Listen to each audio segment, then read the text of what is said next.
that? Well, let me show you. And today I'm trying something completely different. Normally I use the Panasonic S5 for making videos, but this time I decided to use a DJI Action 4. Now, obviously I've got one because I'm using it, but I don't use it much for this kind of thing. But I don't know why, given that it's so incredibly light and so incredibly easy to use. So let's try making this video only with the Action 4, and then I'll show you what that big box is in just a moment. We're going to need two things. One is this, and the other is that. What the hell will we need? A box cutter, or Stanley knife, whatever you call it, and a voltmeter 4. We'll see.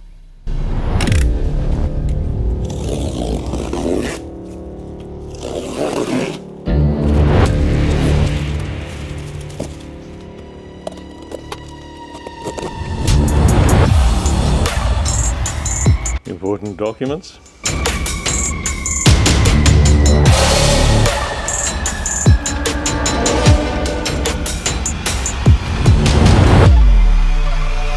There we go.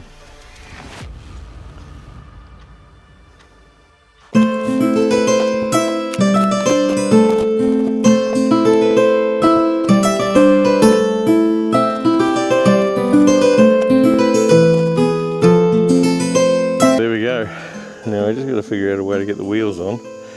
So let's take a moment to have a look at the instructions. Not something we would normally do, but let's do that. Put these wheels on, then we can probably just wheel it out of here. Oh, why do we need the voltmeter? Well, we'll find out in just a moment. I've had a look at the instruction manual and there doesn't appear to be any directions at all on how to put on either the wheels or the handle. Now clearly the handle goes here, but I'm guessing that one of these is a lock of some sort. If you have a look at there, there's two holes, one larger, one smaller. Let's try and see if we can figure out how the wheels go on first. Maybe then we can lift it off and move it around. It's reasonable to say that these are the axles, here and here. And then it's just a simple clip on the inside of them to hold them on. There and there. This is obviously just the plug wrench. Feet. Some kind of pin, presumably the one for holding it in place. So let's try and install these axles first, hey?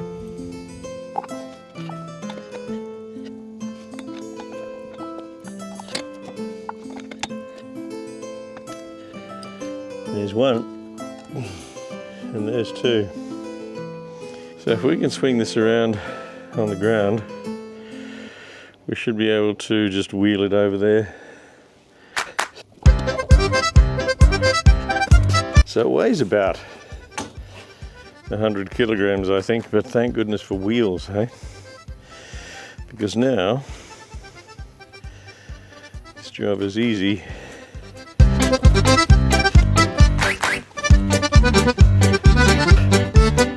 So what we have left is two washers. Now these may be something to do with the axles. I don't know at this stage. But we have 4 bolts, 4 nuts. And then we have these two here, which I'm assuming are the handle pivot ones. I'm guessing that's part of the handle pivot structure so that it doesn't bind up when you tighten up the nuts on it. But we're left to guess with a lot of this stuff. Let's try and fit these feet, which are here, first. And it looks as if there's a couple of options. One is either this way or the other that way. So let's try and fit them this way here through those two screw holes there on the underside.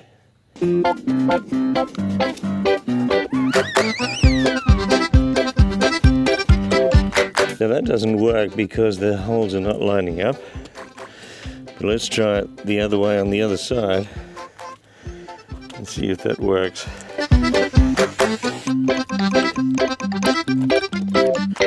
Nope, they're not lining up either.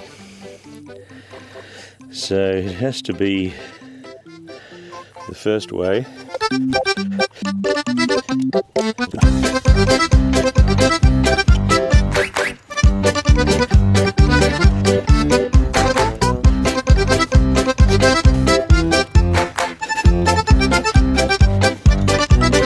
We've got those two in there. Let's go and get ourselves a couple of spanners so we can tighten them up.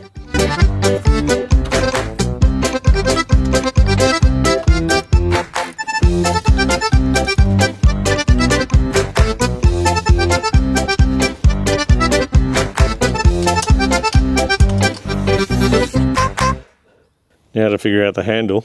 Pretty obvious that one locks it in place and the other pivots. So I'm saying that the bottom one is the one that allows it to pivot. But I reckon there'd be like a little, well, that doesn't work either. Oh, I see. Might go in here. Maybe that's the pivot.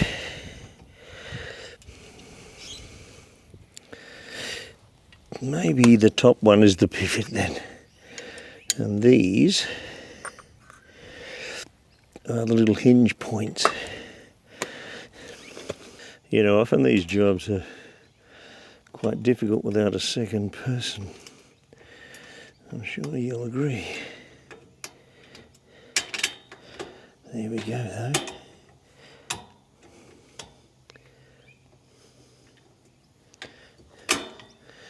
We've done it, and we've done it again. A little rubber stopper there, so that rests against there while down. Or more likely if you let it go, because in fact there's the lock point there. Interesting how they don't have any instructions on this how to fit it. So you'll have to work it out yourself. So maybe the less mechanically inclined do what we've just done. Put it in the wrong spot. Let's try this. If we move that down, or can we? Maybe we can't.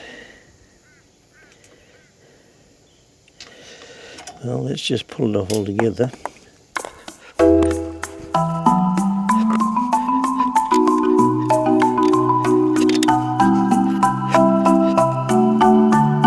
We still got it wrong. We've got to actually move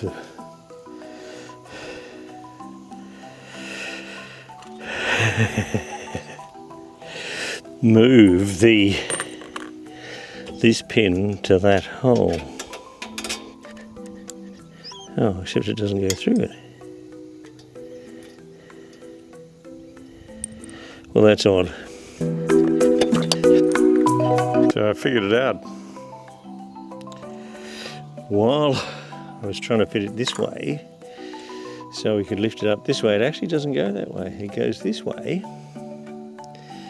and drops down. That, when it's up, is what locks it in place. The least we can do is try it.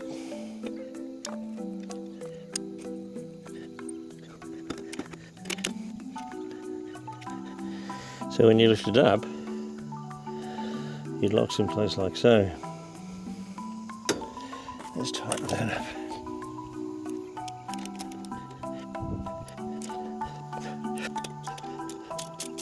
Yep, and that pin that I told you about locks in here, principally to stop it from falling down. Those washers have to be off those axles because there's no other place for them to go. So let's see if we can fit them.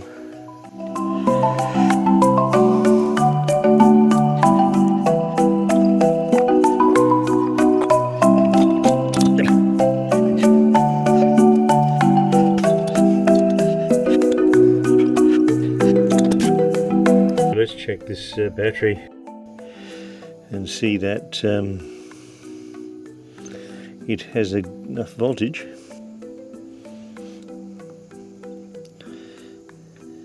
There we go, that's plenty.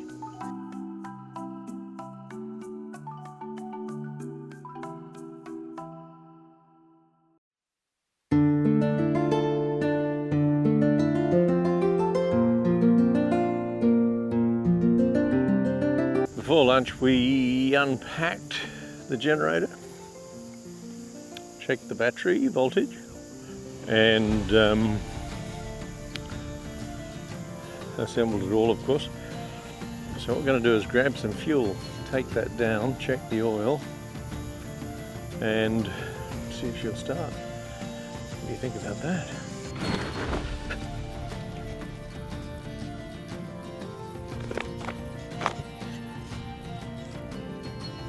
Plenty of oil, a little bit of fuel, but let's try. Let's top her up a little. We've got fuel here.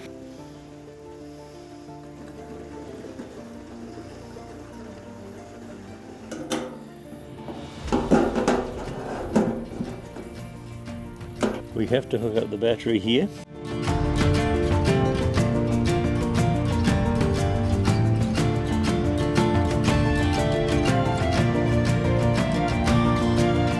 I've got the fridge here ready to plug in. Now there's a couple of things here we ought to know. One is there's a pull start. I don't intend on using that, I'll use the electric start, and the other is fuel. So fuel tap here is on, like so. Then the other thing is choke. We probably won't need it, but it's here and it says off and on, so that's the choke there, so it's on over there. You see that? Off there. Let's put it on. In terms of throttle, it must just run at a preset speed, I think. Let's try and start it. Turn on, press start.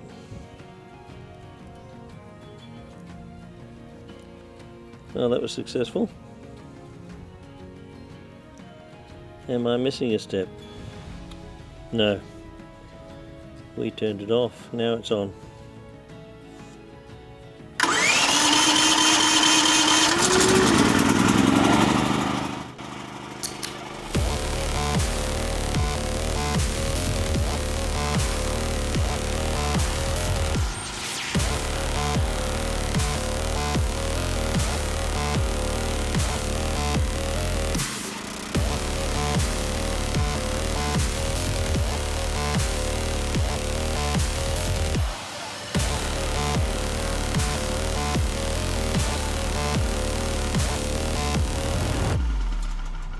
I think we call that a successful operation. You heard the load start up when I plugged the fridge in.